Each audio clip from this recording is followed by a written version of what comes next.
Bonjour et bienvenue à cette édition du journal sur Bénin Business 24. Voici le sommaire. En dehors de l'éducation dans les familles ou à l'école, les jeunes sont de plus en plus sous l'emprise des influenceurs. Quel impact peuvent-ils avoir sur ces jeunes? On en parle dans un instant. Les anecdotes de la décentralisation, c'est un recueil de nouvelles qui révèle les maux qui minent la gouvernance locale et les rapports de force conflictuels entre les parties prenantes. Son auteur nous en parle. Enfin, on évoque cet art de la scène qu'est le théâtre. Il permet non seulement de moduler la société à travers le développement de l'individu, mais il transmet aussi des valeurs citoyennes.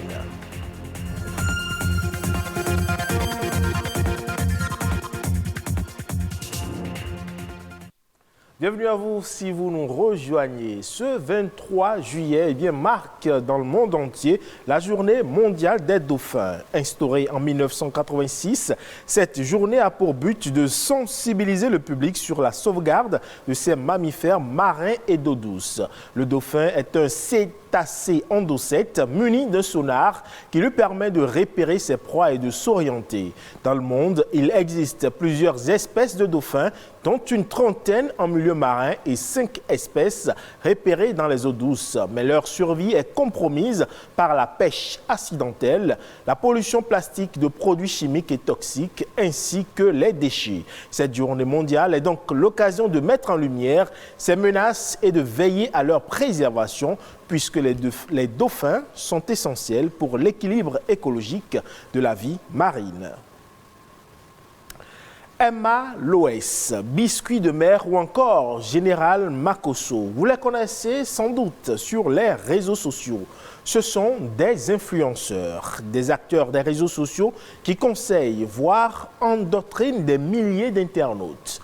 Au Bénin, par exemple, des influenceurs font également le même exercice. Mais comment devient-on influenceur et quel impact ces personnes dites influenceurs ont-ils sur l'éducation de la jeunesse? Les réponses dans ce reportage signé Christelle Diomamou, présenté par Sabirat Ao. Avec l'avènement des réseaux sociaux tels que Facebook, YouTube, Instagram, TikTok et autres, les influenceurs ont vu le jour. Un influenceur, c'est une personne qui est capable de changer les habitudes d'une personne, qui est capable d'inculquer à d'autres personnes les habitudes que soi-même on a. Tant que tu ne peux pas changer les habitudes de base d'une personne, c'est que tu n'es pas un influenceur. Un influenceur est donc une personne qui a la capacité d'agir sur le comportement et la prise de décision d'un individu. Mais là-dessus, les avis divergent. Les influenceurs qui vont peut-être m'impacter, c'est ceux qui parlent de leur vie, du développement personnel. Mais ceux qui viennent parler de mode, la façon de s'habiller ou bien des façons de préparer autrement, ça ne me dit rien. Le phénomène de l'influenceur n'apporte rien à la jeunesse. Disons que ce qu'ils font sur les réseaux sociaux, ça dépend de la personne qui suit la vidéo. Il peut avoir cela comme impact négatif comme positif. À chacun de prendre ça à sa manière.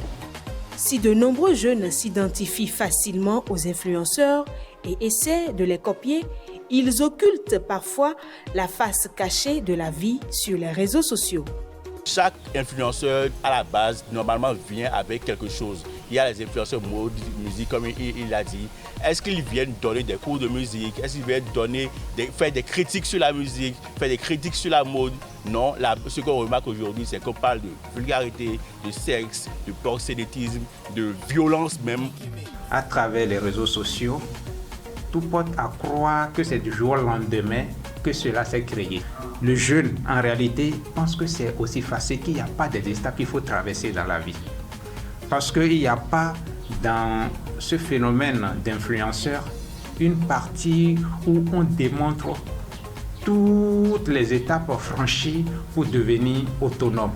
Que ce soit des contenus écrits, audio ou vidéo, les réseaux sociaux ne reflètent pas toujours la réalité et s'éduquer par ce canal pourrait s'avérer un piège.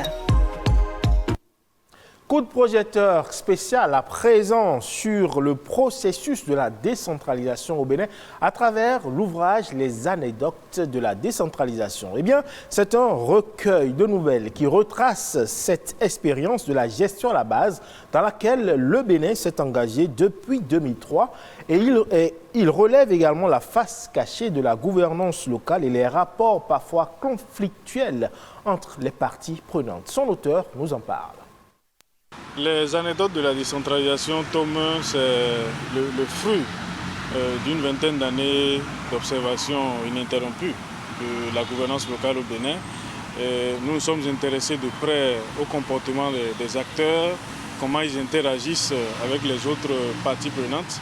Et nous avons constaté que certaines absurdités, n'est-ce pas, méritent d'être mises en relief pour attirer l'attention des décideurs sur le fait qu'il faut vraiment corriger ces imperfections pour permettre à la décentralisation d'atteindre tous ces objectifs, pour que la finalité assignée à ce processus, à cette approche de gouvernance soit remplie.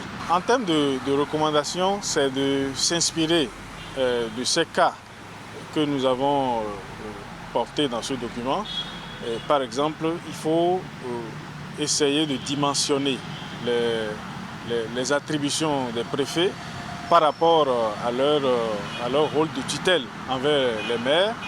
Il faut faire en sorte que les maires soient un peu limités dans leur relent propagandiste parce que jusque-là, les maires sont en charge de la communication locale et donc ils font de cet outil ce qu'ils veulent pour, n'est-ce pas, peut-être empoisonner les rapports entre les populations. Donc il faut régler un peu les apparitions publiques des maires en termes de communication en direction des communes. Certains maires prennent des libertés dans l'utilisation des ressources locales et donc il faut que le cadre légal qui vient d'être aménagé dans ces dispositions réglementaires puisse tenir compte de ces éléments-là pour que la gouvernance locale, la bonne gouvernance locale soit une réalité. Parlons à présent du théâtre, cet art qui divertit mais qui éduque aussi à travers des histoires mises en scène ou en représentation. Outil de communication extrêmement utile, le théâtre, au-delà de transmettre des informations de façon divertissante, constitue aujourd'hui un vecteur de développement. Mais au Bénin, on se questionne, quel est l'état des lieux du théâtre au regard de la place inclusive qu'occupe le théâtre dans le développement du pays? Élément de réponse.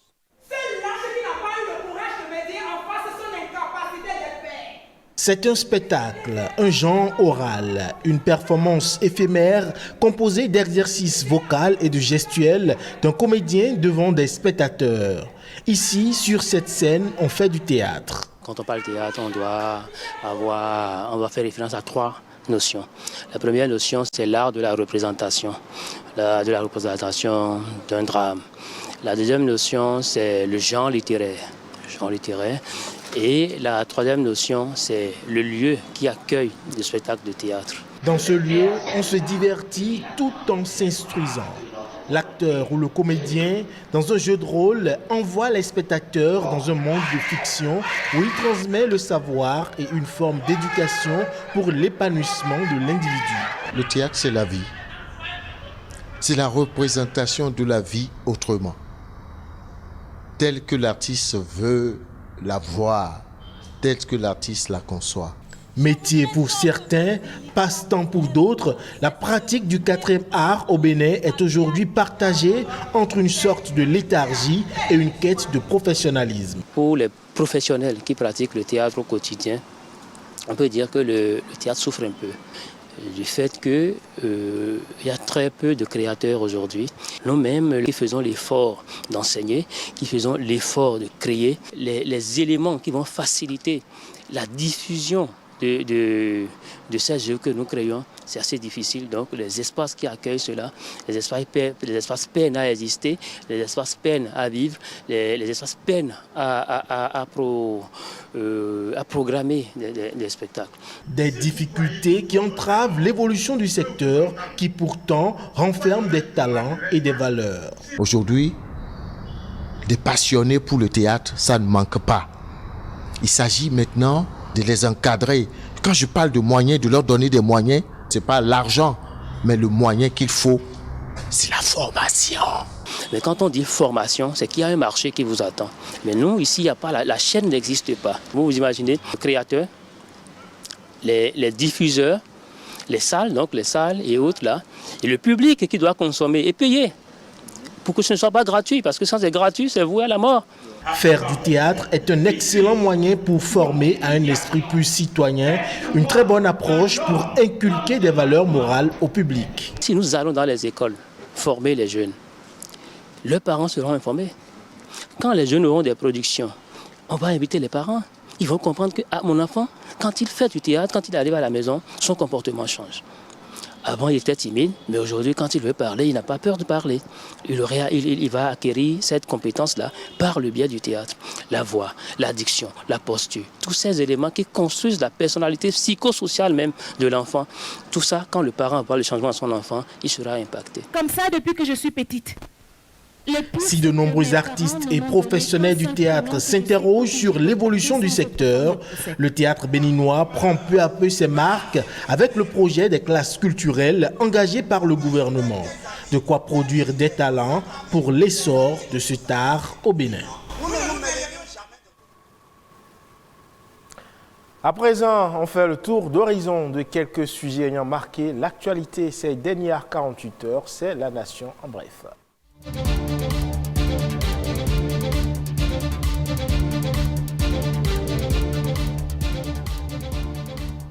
Bonne nouvelle pour les élèves désireux de s'inscrire dans un métier. Le ministre de l'Enseignement technique et de la formation professionnelle a lancé officiellement pour la session d'août 2022 l'inscription au concours d'entrée dans les lycées techniques. Les filières concernées sont entre autres sciences et techniques administratives et de gestion, sciences et techniques industrielles, enseignement familial et social, hôtellerie et restauration.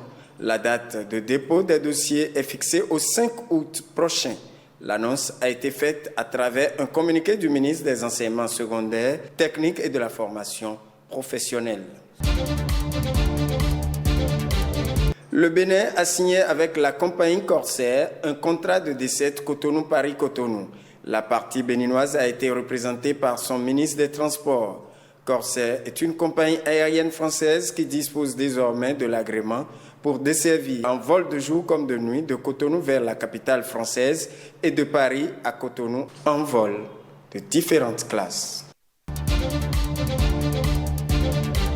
Bientôt, la réduction de la vulnérabilité de 330 000 petits exploitants agricoles de la vallée de l'Ouémé et de 95 000 hectares d'écosystèmes exposés aux effets pervers du changement climatique. Le ministre du Cadre de vie et le représentant résident de la FAO viennent de concrétiser en acte la mise en œuvre du projet Initiative de résilience climatique du bassin de l'Ouémé, un écosystème confronté aux effets des variations climatiques. D'un montant de 18 millions de dollars américains, le projet va durer 6 ans et a pour objectif d'améliorer la production agricole à travers des technologies à faible émission du carbone.